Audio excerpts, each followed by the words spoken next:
যেটা নিয়ে আমরা প্রথমে শুরু করেছিলাম যে শিশুদেরকে এখন বড় করা এত কঠিন কেন? আসলে যদি একটু বলি তাহলে পেছনে যাই।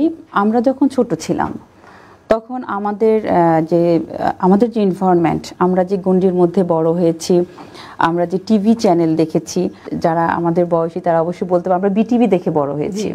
বিটিভি দেখে বড় হয়েছে, একটা মতো টিভি চ্যানেল। আর ইটিভি যে 21 টেলিভিশন যেটা, সেটা তো বেশি দিন হয়নি এসেছে, এবং স্যাটেলাইট চ্যানেল অনেক পরে আমরা পেয়েছি যখন আমরা মূলত বড় হয়ে গেছি।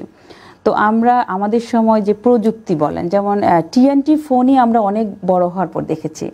মোবাইল ফোনের তো কথাই আসে না, প্রশ্নই আসে না সেখানে, আর স্মার্টফোন তো অনেক দূরের কথা। তো আমি যেটা বলবো যে আমাদেরকে বড় করা কিছুটা সহজ ছিল এই কারণে, কারণ প্রযুক্তিগত অ্যাডভান্সমেন্ট, এই যে প্রযুক্তির যে উৎকর্ষতার সাথে সবকিছু বেড়ে চলছে। একটা কথা আমরা প্রায় বলি যে বিজ্ঞানের অগ্রগতি মানুষকে অনেক দূর পৌঁছে দিয়েছে, কিন্তু মানবিক দিক থেকে মানুষ কিন্তু অবনতির দিকে চলে যাচ্ছে। তো সেই ক্ষেত্রে যেটা আমি বলবো যে এখন বর্তমানে শিশুদের জন্য কিন্তু প্রযুক্তিগত এই উৎকর্ষতার ফলে তারা কিন্তু অনেক কিছু হাতের নাগালে পাচ্ছে, যেমন স্মার্টফোন পাচ্ছে, ইন্টারনেট, ইউটিউব যেতে পারছে, বিভিন্ন ধরনের গেমস ডাউনলোড করে তারা খেলছে। তারপর টিভি চ্যানেলের কথা যদি বলি, শতাধিক চ্যানেল রয়েছে, প্রত্যেকটা চ্যানেলে কয়েকটা করে মুভি হচ্ছে।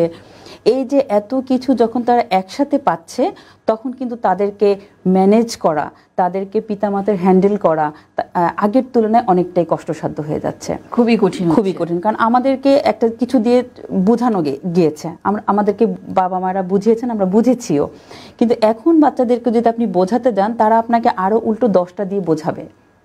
জাস্ট এই বিষয়টা এই জন্য হয়েছে বিকজ সে তার বয়সের তুলনায় অনেকটাই বোঝে, অনেক বেশি বোঝে। এবং এই বোঝা কিভাবে বুঝলো? এনভায়রনমেন্ট এবং এই আপনার ডিজিটাল ডিভাইস, প্রযুক্তি, যে প্রযুক্তিগুলো আমরা ব্যবহার করছি, অনেক বেশি প্রসার এবং স্যাটেলাইট চ্যানেলের প্রচুর চ্যানেল হয়েছে, অনেক চ্যানেলে অনেক কিছু দেখাচ্ছে, যার কারণে তারা কিন্তু তাদের বয়সের তুলনায় অনেক বেশি অ্যাডভান্স হয়ে যাচ্ছে।